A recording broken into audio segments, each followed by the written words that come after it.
for people who haven't read the book, I mean, that really tells a good bit of your life. But bring us kind of up to date on where you are now, what's going on.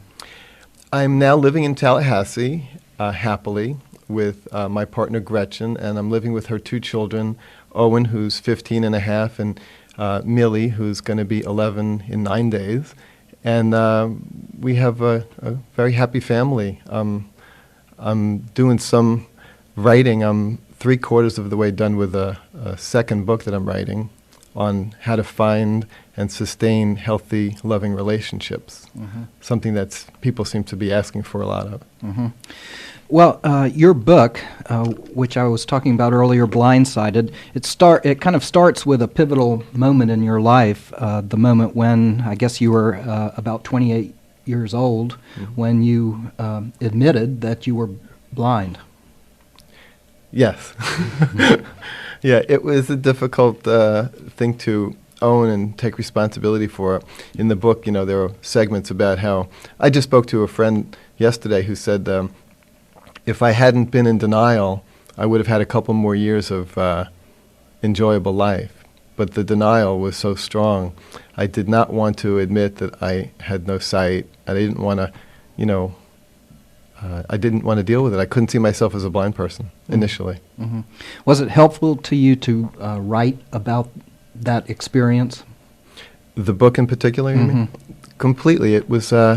I encourage people to do this a lot. Whatever their life story is, if you actually write your life story, you get a chance to experience it with attention, and then you get to feel all the feelings that you went through, and then when you're finished, you're kind of purged of any of the unresolved issues that might have come up over the years. It's a wonderful process. Mm-hmm.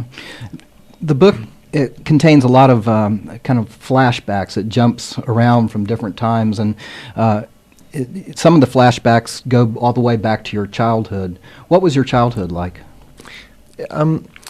It's a little tricky. It's confusing because there were a lot of times that I had a lot of good times playing with my friends. I was always playing ball. I was very much into sports and, football, baseball, anything, you named it, we played it. So I had a lot of friends, and that was great.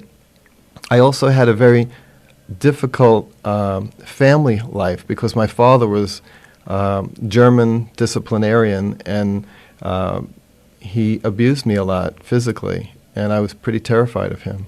Mm-hmm. The book really kind of starts with your years in the Air Force, and that was pretty much a different time than we're in right now. That was 1968. The Vietnam War was kind of looming over everything. Yeah. What was that like for you? It was a very confusing time. I say it in the book because I got orders for Vietnam when I was in the Air Force, and I was terrified about going because I thought for sure I would be killed if I went, and I did not want to participate in anything that had to do with killing or being killed. And then I ended up coming up with the eye disease, which actually saved me from going to Vietnam, but I ended up losing my sight. Mm-hmm. How would you describe your personality at that time?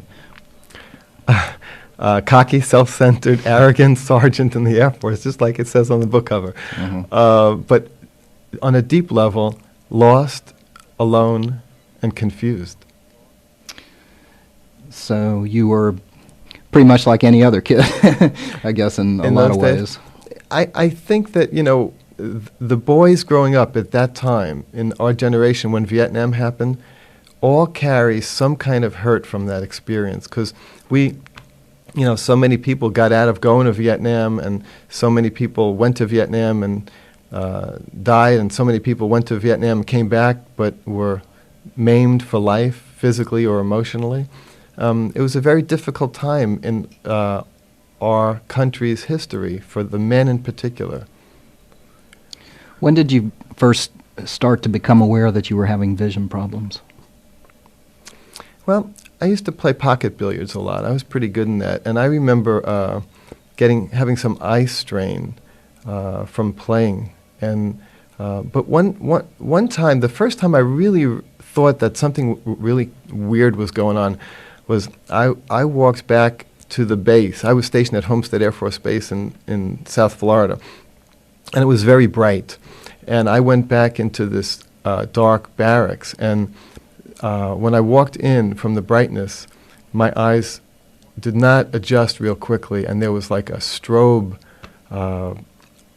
in my right eye, like a flashing on and off kind, and I thought like, oh, this is really strange. Something's going on here. That was the first time. Mm-hmm. And like you say, at first this was sort of a blessing because it gave you an out as far as being sent overseas to Vietnam. Yeah, I was thrilled and delighted. Mm-hmm. What did they? You went to see a doctor. They diagnosed your condition.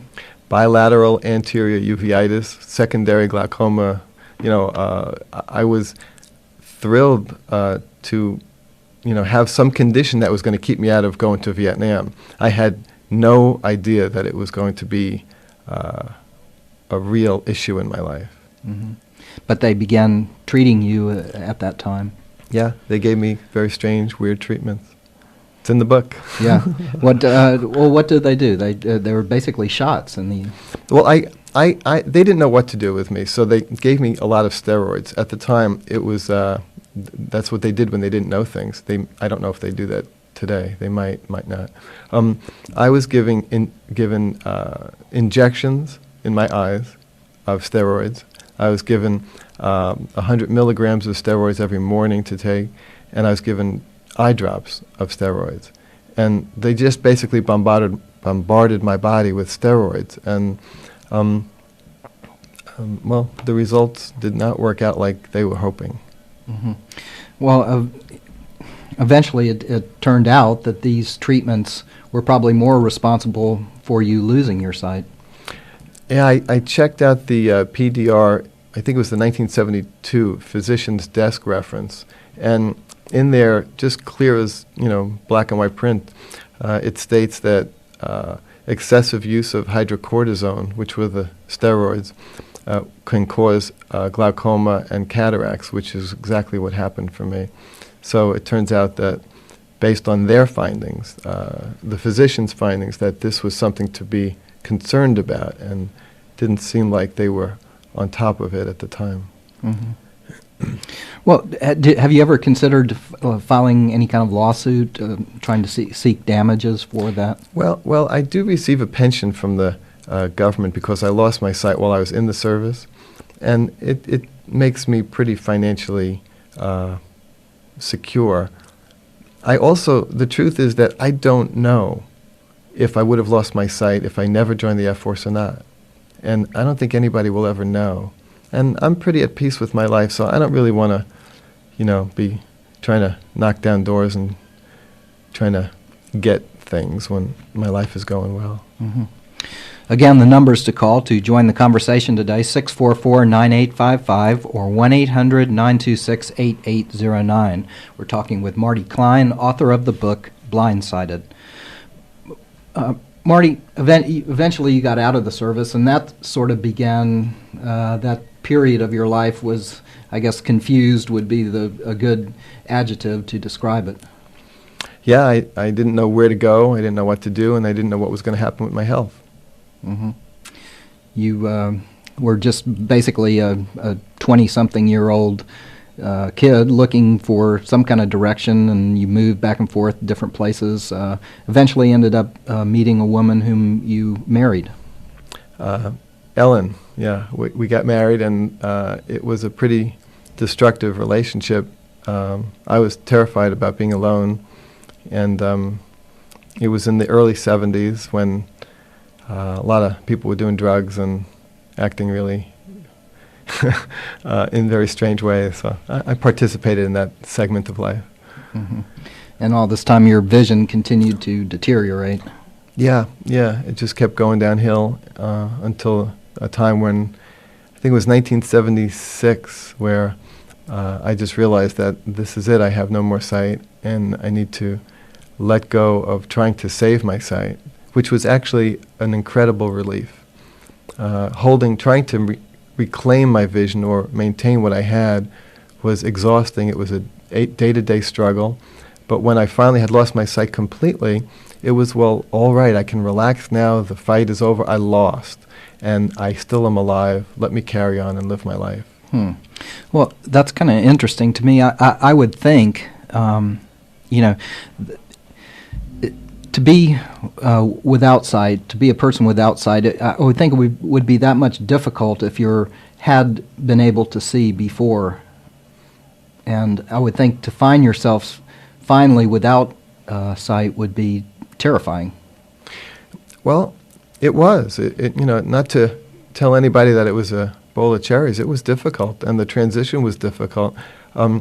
However, looking back, I like that I had sight for 20 years and then lost my sight. If I had to lose my sight, a lot of my friends who I know who were born blind say that it must have been much harder for me than for them because they never had sight. They didn't have to go through the transition of losing it. But I always say, well, I know what a sunset looks like and what a ripe banana looks like. And, you know, you name colors and I see them in my mind's eye. And that's precious to me. They don't have that. And do you dream too? A lot. And are your dreams are then based on memories, I guess, but also combined with experiences you have now? Well, it's interesting. Some of my dreams are black and white. Some of my dreams are in color. And I have dreams where I can see everything, but I'm still blind and using a cane in the dreams, which is fascinating. Sometimes I have dreams where I'm, you know, I see completely fine and I'm playing pocket billiards and, you know, I'm making a lot of shots, and those are great dreams. Well, after your marriage broke up, you sort of began, I guess, another sort of key process in your life, which was the process of learning to live by yourself, something that you were afraid of really before. I didn't know if I was going to be able to do it. And I had a 100-pound male white shepherd dog named Bucky, who was my buddy. And with him and my cat Motors, we separated from my ex-wife and moved into this house in Woodstock. And at the first few weeks, it was like, uh-oh, am I going to be able to handle this? But after a while, it became like, wow, this is great. And I'm completely capable. I just can't see. Mm-hmm. Well, I was struck by your description in the book of how you learned the house that you moved into. It's almost a process of internalizing your space. Yeah. I also teach rhythm, drums. I play a lot of conga drums and guitar, and it's basically learning a pattern and putting it into your memory bank. I'm glad that you mentioned that about that part of the book, because I enjoyed writing that, trying to articulate in words for people who can see what it's like for me learning a new space without sight. Mm-hmm. You also talk about some of the other things that many of us take for granted, things like cooking. Right. That's a whole new way you have to learn to do something like that. It's all doable. I think that people who have sight, some of their worst fears are that they might lose their sight and life is not worth living without sight. That's the stereotype image. Life is, wonderful without sight. You just need to make the transition and accept the limits and then be creative. But you feel that this move towards self-sufficiency was good for you in the long run. Oh, it was great. No question about it. Mm-hmm. Everybody should give it a try. Lose your sight. And it's hard, but it really, my independence grew incredibly. Yeah. Mm-hmm. Again, the numbers to call to ask a question or make a comment, 644-9855 or 1-800-926-8809. Marcy's on the line with a comment. Marcy, welcome to the People's Editorial. Hi. Hi. I just wanted to say that Marty is a very dear friend of mine, and knowing him and being connected to him has not only inspired me, but has enriched my life immensely. And the book that he wrote is wonderful, and I'm wondering where it can be purchased so that other people can buy it and be inspired as well. All right. Well, that's a good question. Marty, where is the book available? The book's available at Barnes & Noble on Appalachia Highway, Parkway. And I'm going to have a book signing there next Wednesday night at 7:30. If anybody wanted to come down, I'm going to be taking some questions and answering some people's questions about blindness and about disabled liberation in general. So if you'd like to come down, be great to have you come down. All right, Marcy. Did you have any follow-up questions? No, I'm just enjoying listening to this, and I'm real glad that Marty's on there and that people are able to hear what Marty has to say, because he has some wonderful, wonderful information. Thanks, Martha. Well, thanks for your call. Okay. I'd also like to second. We were talking here earlier, but a lot of times when I have people out, that have a book, I might kind of skim the book rather than read it. But I felt your book was, really interesting and compelling, and kind of drew me in, I guess. So, and I also felt like I knew you after reading it. Yes, you do know a lot about me. Is that a common thing you find from people that read the book? They almost feel like they're a friend without even meeting you sometimes? I walked into Barnes & Noble the other day, and the manager, Gary, who's a nice guy, comes out, and I said, I'm Marty Klein. He says, oh, I know you. It's like, I don't know you, though. Who are you? But, he read a little bit of the book, I guess, and saw my picture on the book and, made that connection. And it's nice being recognized. It's more important to me that people have learned something from the book. Mm-hmm. Well, when in writing it, you kind of laid out all your warts and mm-hmm. everything for people to see. I mean, is that a conscious decision you made before you wrote it? Well, we go through life carrying so much shame and embarrassment about how we acted in certain parts of our lives and what we did and what we didn't do. And again, the act of writing it and publishing it, that decision freed me of all the shame that I carried from the years that I was, that I lived a strange, irresponsible life. So, again, I encourage people to make the decision to tell everybody or write it down and share it with somebody. It just frees you up of a lot of old skeletons that you don't need haunting you. Mm-hmm. Another big part of your life was your involvement with reevaluation counseling. And that's included in the book as well. But for people who don't know what is reevaluation counseling? Well, it's an international organization, and they teach people a process where you can heal yourself. It's called co-counseling also, where, let's say you and I, Ben, would get together, and I would give you 1 hour of attention. You would talk about whatever you needed to talk about that was on your mind, and I would do my best to assist you in the healing process of talking about it or getting in touch with some deeper emotions that might be stored up in the specific area that you'd be talking about. And then we would switch roles, and you would listen to me and help me with where I was struggling. It's a very nice process. Again, the process is very good, but it's as good as the people who use it. Some people use it in a very superficial way. Other people use it in a very devoted, committed way, and it makes a big difference. Mm-hmm. So a big part of it is just this focus of attention where you kind of give up your ego and allow the other person to just express themselves. One of the requirements to join the community is that you make a decision to you need to be able to put your issues aside for 1 hour and to be able to give somebody uninterrupted attention for 1 hour. When you think about it, it's a lot more difficult than people normally would think. Mm-hmm. Well, how did your involvement with reevaluation counseling change your life? Well, first of all, it helped me as a man get reconnected to my emotional body. And as men, we get crushed in the society. We get, methodically and systematically told that it's not okay to feel as men. We need to be powerful, we need to look good, we need to be intelligent, but feelings are not acceptable. It's changing a little bit, but it's very difficult in this society as a man to show your emotions. Counseling helped me a lot with that. Another place it helped me was in taking pride in being a blind person being somebody with a disability, there was incredible support in the reevaluation counseling community for me as a person with a disability, where I never, anywhere else on the planet, experienced that kind of support. And people thinking about what would be a way to help me, a way to make friends with me. It was really good. It was great. Mm-hmm.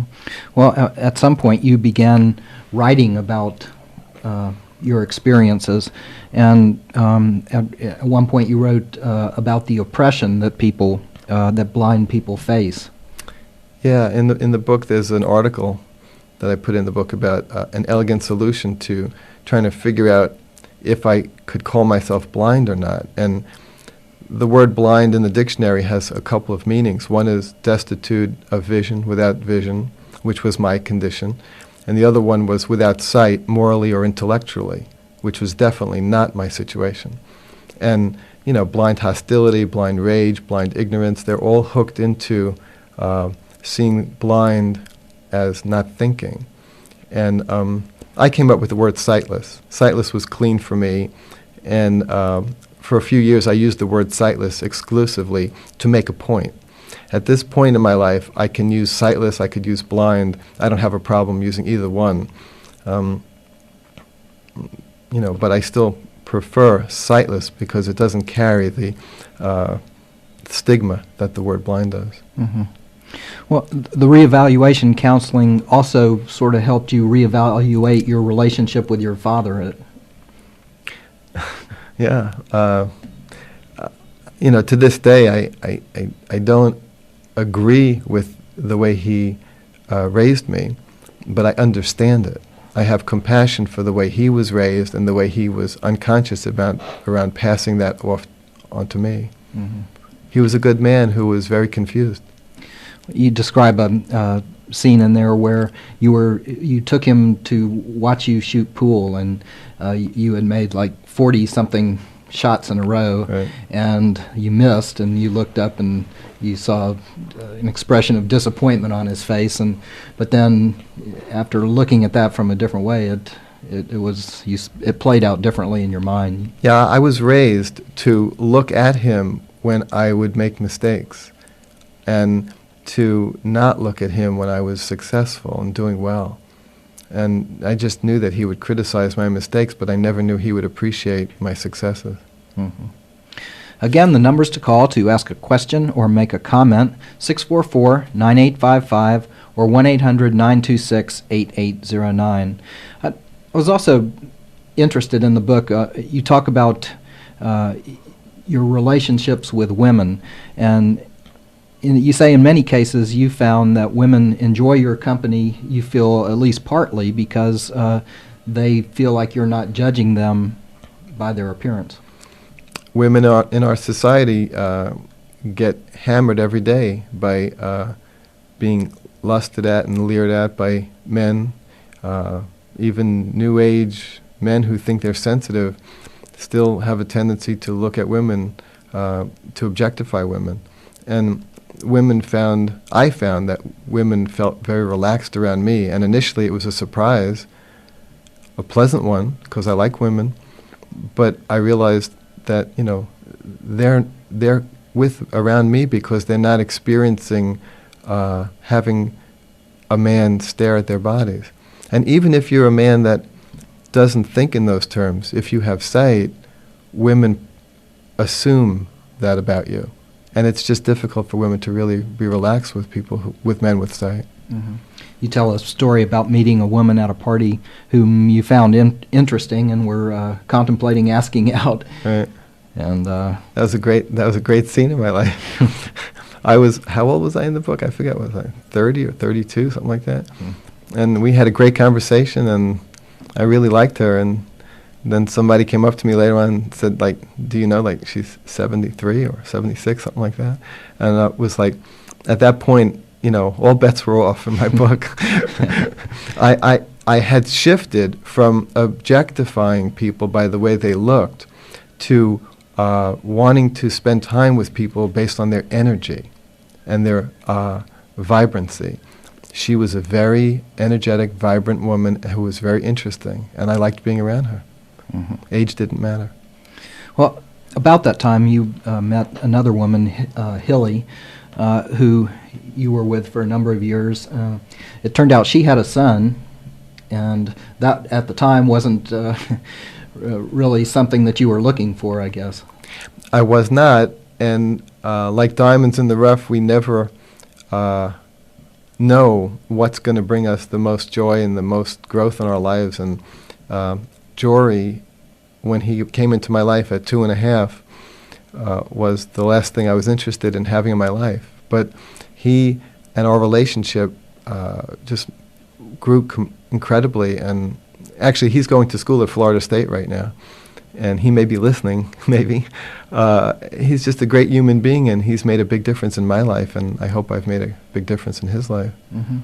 I would think that would be very difficult to be sightless and to have a young child like that running around in your house.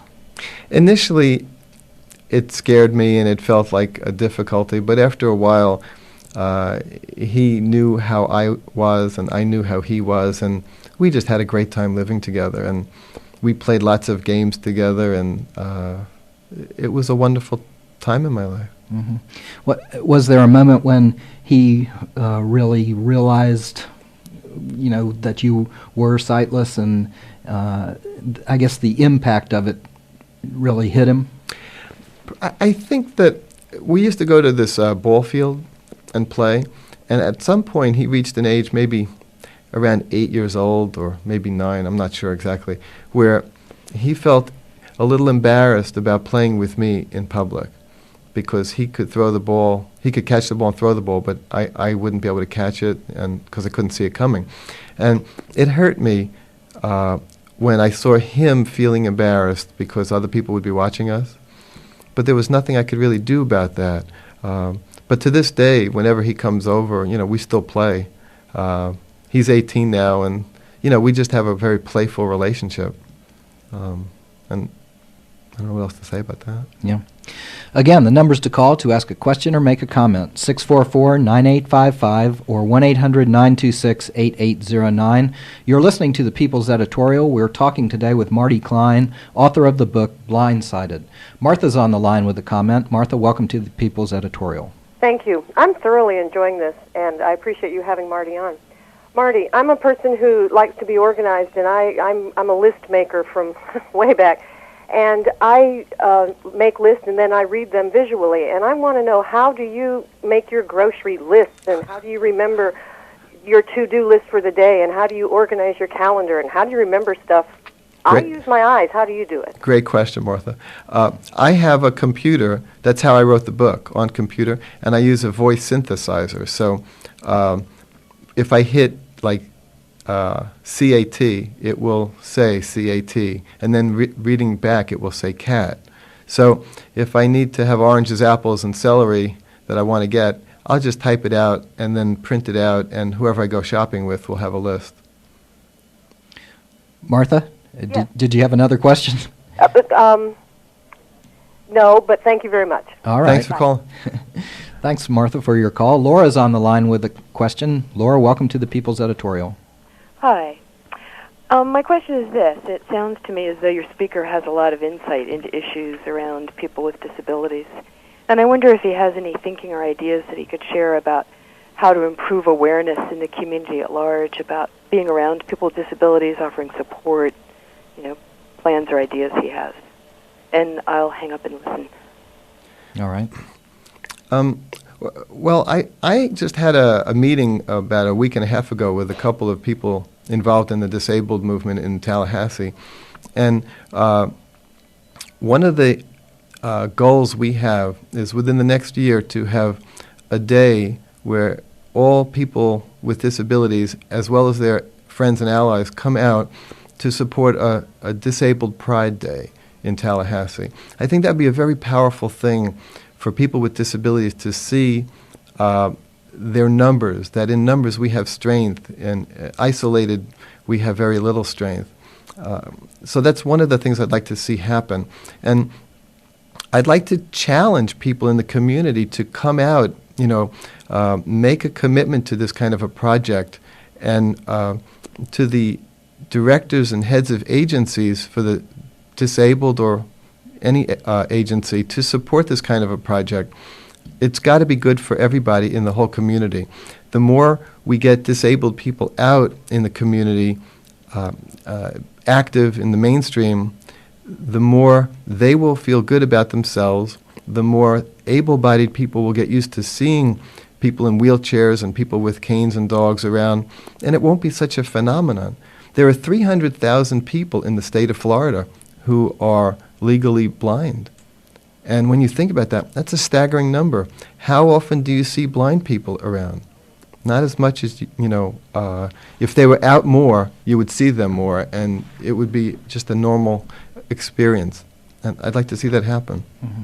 Marty, I would assume something like that would also help disabled people kind of overcome a lot of that sort of mental, maybe oppression that they put on themselves as far as dwelling on their disability rather than trying to focus on living life. We have a choice. We all have a choice, everybody who's alive, to see our lives as a victim or make a decision to live our lives to the best of our abilities, not our disabilities. And I wrote a piece about the difference between reacting as a victim or becoming a teacher.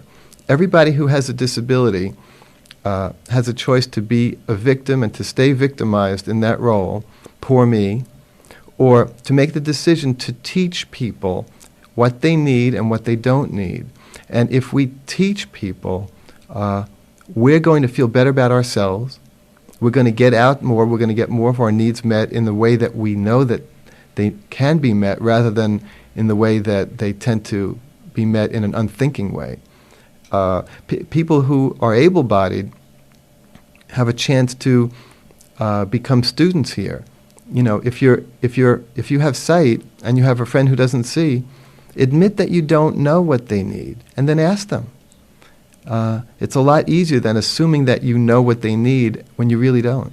So there are some things that we can do here as a society, to really break down the barriers that isolate people. I was struck in your book, you talked about discovering at one point in your life some of the humor surrounding being sightless. And I would think that a lot of people would think that there is no humor in something like that. There's a lot of humor. All you got to do is, notice every day. There's an incredible amount of humor and things to be amused about.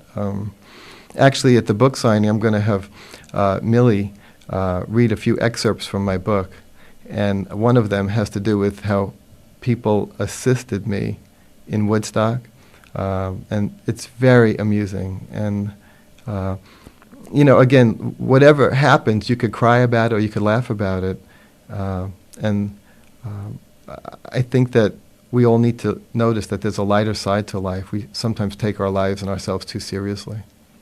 Again, the numbers to call to ask a question or make a comment, 644-9855 or 1-800-926-8809. Patience is on the line with a comment. Patience, welcome to the People's Editorial.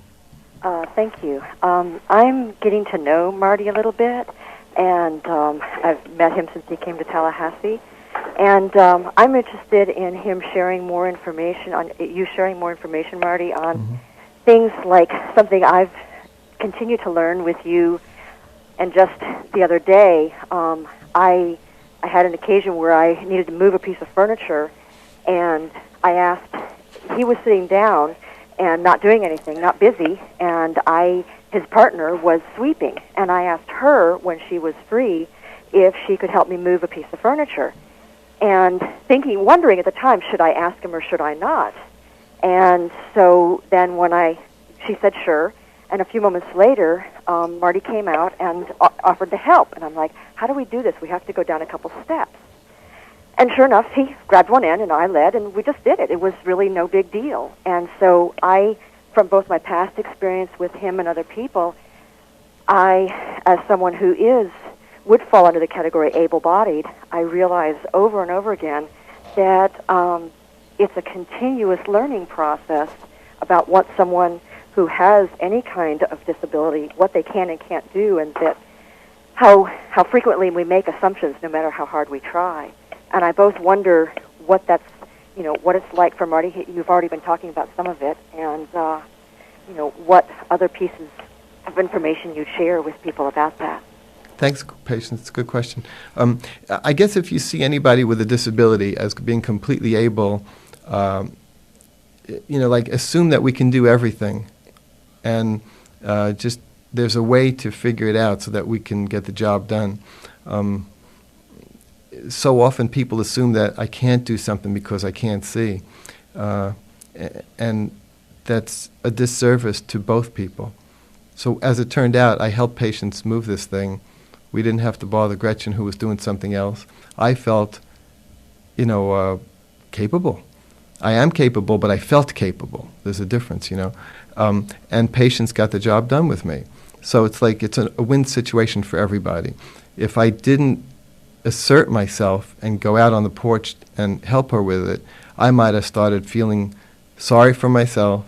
Patients wouldn't have had anybody helping her, and Gretchen would have felt burdened because she was already doing something. A lose situation for everybody. I would also think that so-called able-bodied people, when they encounter someone with a disability, the thoughts go through their head. There's the confusion: should I do this? Should I do that? What's the best way to approach somebody? Should you just take the direct approach and say, can I help you? Well, if you need help moving something, you could say, I need help doing this. I want you to help me. How can we best do it? Okay, that way you'd say, this is what I need, and I don't know how to do it. The person with the disability knows best. So ask them. And your other question was, if you see somebody with a disability in the street, it's great to go up and ask them if they need any help. It's even better to try to make friends with them, because so many people with disabilities are caught in trying to prove that they can do everything by themselves because of the stereotype. We can't do everything by ourselves. We're a burden on society and all that stuff. What happens is people with disabilities get into doing things independently, but they're isolated. And if you come up to people with disabilities and say, can I help you with something, in a way that you're not patronizing, but you're really interested in meeting another human being who could be a possible friend, that would be a nice way to do it. 644-9855 or 1-800-926-8809. Millie's on the line with a comment. Millie, welcome to the People's Editorial. Hi. I just wanted to say it's really fun living with Marty. Yay. What's fun about it, Mill? I don't know. It's just I just came a little bit more aware about people that have some disabilities and stuff. Well, Millie, how old are you? I'm 10. I'll be 11 in 9 days. So, and Marty's a good friend of yours, huh? Yeah. I live with him part-time. What do you enjoy doing together? Well, we have this game. I'm not sure if Marty likes it that much, but I take his canes and I'll hide him, and he tries to find them. Only with certain people, no. Well, I think one of the pieces that's interesting here with Millie calling is that anybody who's listening to the show right now knows that if you have a 6-year-old or an 8-year-old or a 10-year-old, you can probably feel comfortable being silly and goofy with them in the privacy of your home. But when it comes out, you're out in public and you're with adults, you tend to be serious and try to look mature and responsible and all that. It's a wonderful thing to be playful. And a lot of adults in this society forget that. We could be playful with each other.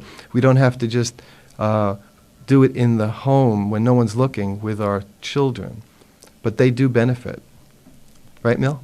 Mm-hmm. Yeah. Yay.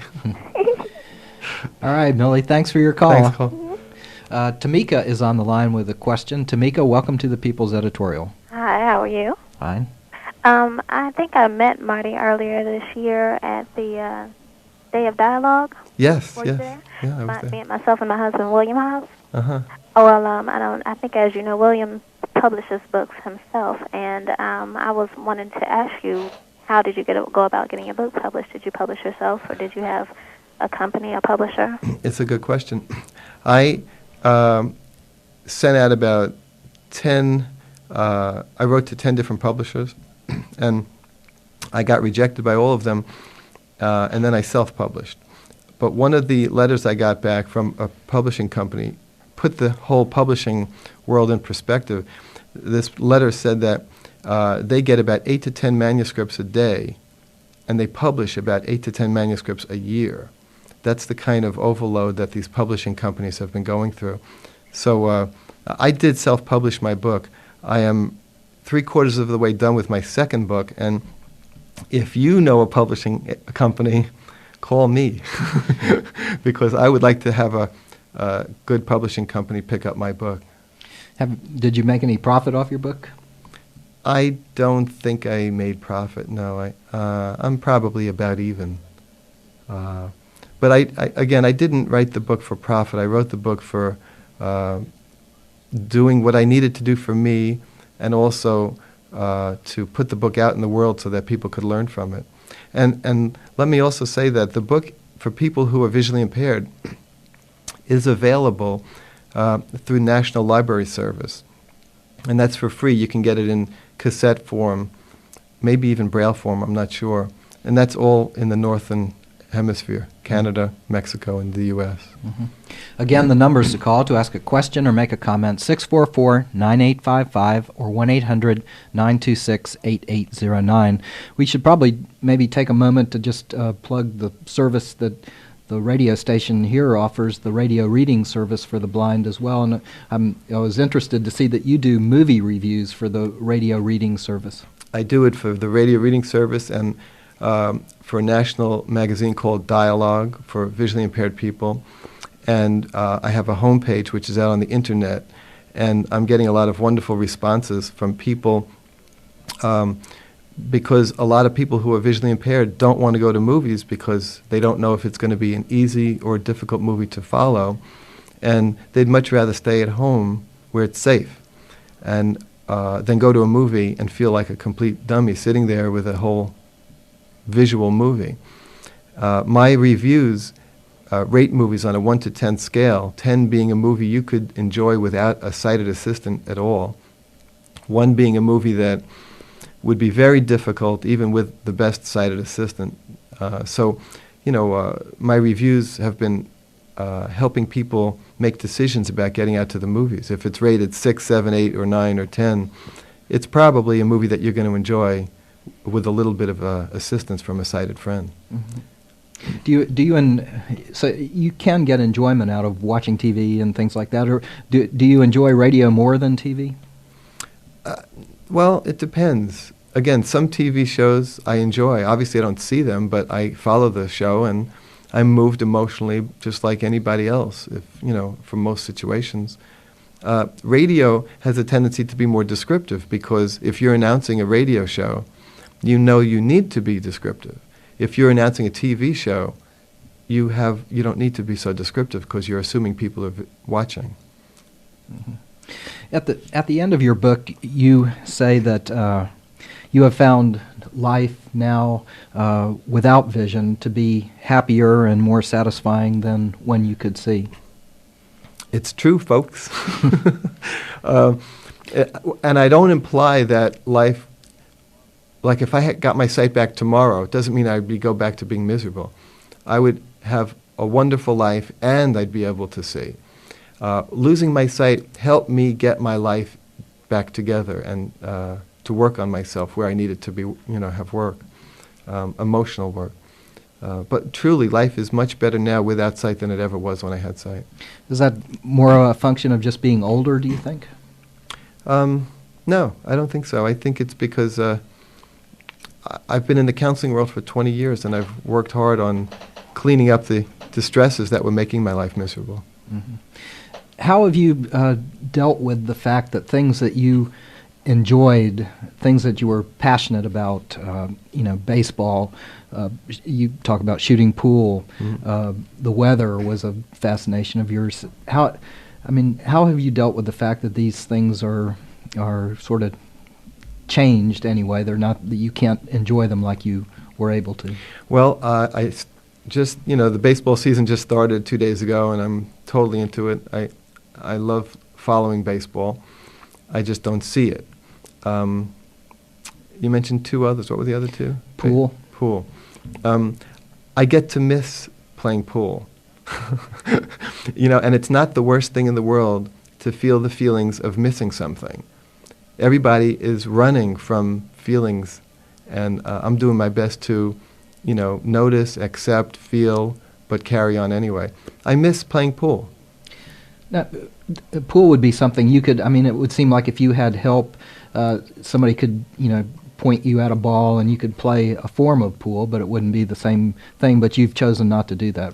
Well, it doesn't make sense for me. I did it in another life, and my life now is writing books and hopefully stimulating people to live better lives, and loving my family, and going to, in present time, make changes on the planet and in Tallahassee if I can. Mm-hmm. Joanna's on the line with a comment. Joanna, welcome to the People's Editorial. Hi, I'm calling, and I was wondering, what are some of the other, you touched on pool and movies and reading and writing books, what are some of the other leisure and recreation activities that you like to do in your free time? Okay. I love swimming. I'm a massage therapist. I love doing massage. I love going for walks with my friends. I'm a musician. I sing and play guitar and play harmonica and play drums, and I'm a rhythm teacher. I love playing rhythm. Dancing's fun. Just hanging out with friends, being close and being silly and goofy is a great time. It's a nice balance from being serious and writing books. Joanna, did you have another question? That was it. Thank you. Thanks, Joanna. All right, thanks for calling. 644-9855 or 1-800-926-8809. What are the most common misconceptions you find that people have of you? Misconceptions. Well, being blind, you get put into one of two boxes. One is either you're a complete dummy and an incapable person, or you're a wise man and a guru. And the truth is that I'm just like any other human being. I just can't see. And there's no mystique about the blindness, and it's, I don't know what else to say about that. It's like, just relate to people, as complete human beings, and you're going to be better off in the long run. Mm-hmm. You talked about your homepage. Is there an address for it that people can? Yeah. Let's see if I remember it. www.vashti, VASHTI.net/blind/ is the homepage. What would people find there? Well, they'll find I have 30 movie reviews right now, and I just keep adding every week. And there's a cover page explaining what this is all about, and then there's a table of contents where you'll get to see whatever movies I have, and then you can go to any of the reviews and read the review in detail and figure out if it makes sense for you or somebody else to go to the movies with you. A lot of people are using that who have sight, who have friends who are blind, because they like doing things with their friends, and this has been a real helpful thing for them. What are just a couple of movies you would recommend?